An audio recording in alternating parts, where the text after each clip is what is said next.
Jadi sehubungan dengan pelaksanaan UTBK TPSD tahun 2020 yang menyatakan bahwa di pengetahuan kuantitatif juga ada soal bahasa Inggris, sama seperti yang di sosialisasi LTMPT ya, disebutkan bahwa pengetahuan kuantitatifnya beberapa soal dalam bahasa Inggris, artinya kita perlu memahami beberapa istilah matematis ya, karena di kuantitatif kan permasalahannya secara matematika, maka kita harus mengenal beberapa istilah yang dalam bahasa Inggris. Dan di sini saya rangkum beberapa istilah yang menurut saya sesuai dengan topik-topik pengetahuan kuantitatif yang selama ini kita pelajari dalam bahasa Indonesia.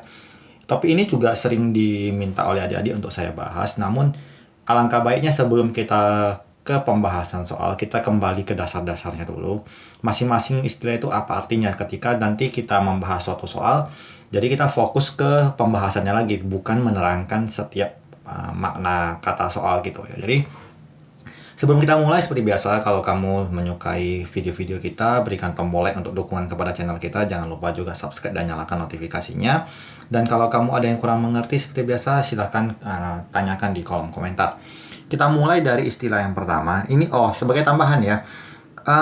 Apa yang saya tampilkan di sini, saya peroleh dari sebuah PDF, saya search dari beberapa materi di Google, kemudian saya peroleh PDF-nya. Nanti saya akan sertakan linknya di kolom deskripsi, bisa kamu download. Dan beberapa istilahnya tuh banyak dari huruf A sampai Z, tapi yang saya nyatakan atau saya terangkan maknanya di video kali ini adalah hanya beberapa yang menurut saya sering dan berulang muncul di tes kuantitatif. Kita mulai saja. Jadi di sini istilah pertama adalah absolute value. Jadi itu artinya sama dengan dalam bahasa Indonesianya adalah nilai mutlak. Sebagai gambaran, sebuah nilai mutlak itu berarti selalu bernilai positif. Jadi kalau nilai mutlak dari negatif 5, ya nilai mutlaknya 5. Seperti itu konsepnya. Jadi kalau definisi secara artinya gitu kan, ini adalah suatu nilai mutlak adalah jarak dari suatu bilangan ke 0 gitu. Jadi jarak dari titik 3 ke 0 dan minus 3 ke 0 itu sama 3 gitu. Jadi itulah pengertian dari nilai mutlak. Kemudian definisi yang selanjutnya adalah acute angle ya. Jadi ini berarti sudut. Ini acute berarti lancip ya. Jadi sudut lancip. Berarti adalah sudut yang besarnya kurang dari 90 derajat. Ya, kita perhatikan gambar-gambar yang disediakan oleh penulis bukunya. Semuanya memiliki sudut yang lebih kecil dari 90 derajat. Itu adalah definisi dari acute angle. Kemudian, acute triangle adalah triangle ini segitiga. Ini tadi lancip. Artinya segitiga lancip yang ketiga sudutnya kurang dari 90 derajat seperti itu. Kita lanjutkan. Adjacent angles. Angles ini sudut. Adjacent ini artinya berdampingan, artinya sudut berdampingan. Contoh di sini adalah sudut 1 dan sudut 2 itu namanya sudut berdampingan. Catatan tidak harus berpelurus ya. Jadi misalnya sudutnya gini. Kita anggap titik A, titik O. Kita masukkan ini B, ini C. Ini diberikan sudut X dan sudut Y. Ini juga termasuk adjacent angle, sudut berdampingan. Yang penting dia berbagi satu sisi dan satu titik sesuai dengan pengertiannya. Two angles with a common side and vertex, berarti dengan sebuah sisi dan titik ya, sebuah titik yang memiliki persamaan. Jadi sudut AOB memiliki sisi OB, sudut BOC juga memiliki sisi OB, dan sama-sama kena di titik O seperti itu. Kemudian kita lanjutkan. Altitude itu artinya ketinggian. Di dalam matematika beberapa pengertian itu sama ya, seperti altitude, kemudian height itu sama.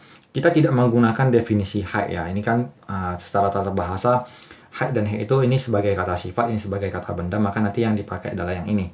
Jadi misalnya dikatakan dalam sebuah soal misalnya a triangle with height ya, itu berarti ketinggian. Ataupun dengan altitude itu sama juga ketinggian. Jadi ketinggian itu ya dari alas ke titik yang paling tingginya, dari alas ke titik paling tinggi seperti itu. Itu altitude, ketinggian. Kemudian integer. Ini adalah suatu bilangan bulat ya. Bilangan bulat adanya termasuk bilangan negatif, 0, dan bilangan positif. Jadi seluruh bilangan ya terdefinisi dari bilangan negatif, kemudian 0 dan bilangan positif adalah semua bilangan bulat. Jadi nanti juga ada beberapa istilah seperti bilangan rasional, bilangan irasional, dan bilangan real. Jadi secara definisi matematikanya mungkin adik-adik sudah tahu ya pengertian kalau di dalam bahasa Indonesia bilangan rasional itu apa, bilangan irasional itu apa, dan bilangan real itu apa. Kita lanjutkan ke definisi selanjutnya adalah interest. Nah, kadang di dalam pengerjaan atau kosakata bahasa Inggris ya, interest itu kan kita selama ini mengetahui bahwa interest itu seperti tertarik ya, interesting gitu. Jadi kalau di matematika itu namanya bunga. Jadi charge ya, suatu tambahan biaya yang digunakan oleh seseorang terhadap uang seseorang gitu. Jadi interest usually percentage of the amount, berarti bunga itu ya adalah persen dari jumlah yang kita pinjam. Jadi tepat istilahnya bahwa interest itu adalah bunga. Jadi kalau di soal bahasa Inggris ya, dalam matematika bunga itu dalam artian bunga bank ya. Jadi jangan harap kamu menemukan istilahnya itu flower, jadi tidak sama. Jadi kita menggunakan istilahnya itu interest. Kemudian kita sambung interquartile range. Range ini berarti jangkauan atau jarak, sama itu ya, jarak, jangkauan. Interquartile, kuartil udah tahu ya, Q1, Q2, Q3, saya harap udah pelajari rumusnya bagaimana. Kemudian interquartile berarti sama saja jarak, jawabannya adalah jarak dari Q3 dikurang Q1. Upper quartile, kuartil atas itu sama dengan Q3 ya. Lower berarti kuartil 1. Interval jarak, berarti interquartile range adalah jarak dari Q1 dengan Q3, dengan catatan dalam perhitungan kita menggunakan Q3 kurang Q1 seperti itu. Kemudian kita sambung intersect. Ini adalah perpotongan, artinya perpotongan. Artinya berbagi suatu kesamaan titik maupun bidang ya. Jadi kalau garis yang ini dan garis yang ini berjumpa di sini, inilah titik potongnya. Kemudian bidang yang abu-abu dengan bidang yang warna biru berpotongan tentunya di garis yang ini ya gitu. Jadi itu namanya intersect. Sebagai tambahan lagi, sebagai perbendaharaan kata yang kita pelajari ini, beberapa kata yang saya rasa memiliki padanan kata bahasa Indonesia dan bahasa Inggris tidak saya terangkan lagi. Contohnya frekuensi, itu kan dalam bahasa Indonesia frekuensi, dalam bahasa Inggris juga frekuensi, cuma beda huruf Q dan huruf S-nya gitu, jadi tidak kita jelaskan. Misalnya data gitu kan, data sama, jadi juga tidak kita bahas. Yang kita bahas adalah bahasa-bahasa yang mungkin belum pernah didengar oleh adik-adik, mungkin yang selama ini bisa secara matematika mengerjakan soal, namun ketika diterjemahkan ke bahasa Inggris mengalami kesulitan. Jadi kita hanya menjelaskan definisi yang benar-benar berbeda antara bahasa Indonesia dan bahasa Inggrisnya. Kita lanjutkan. Kita pelajari pengertian dari ini. Kita fokuskan ke kata isosceles. Jadi ini artinya sama kaki. Trapezoid atau trapesium itu sama, trapesium. Artinya trapesium sama kaki, memiliki panjang kaki yang sama. Jadi kalau dikatakan sebagai ini, isosceles triangle, berarti adalah segitiga sama kaki. Jadi tandai dengan kaki yang sama panjang, seperti itu. Nah, sebagai tambahan mungkin segitiga sama sisi ya, yaitu equilateral triangle. Jadi equilateral itu sama sisi. Jadi kadang kita bisa mengerjakan soal tapi tidak tahu istilahnya, jadi kadang juga blank ya. Jadi tambahannya bahwa segitiga sama sisi namanya adalah equilateral triangle.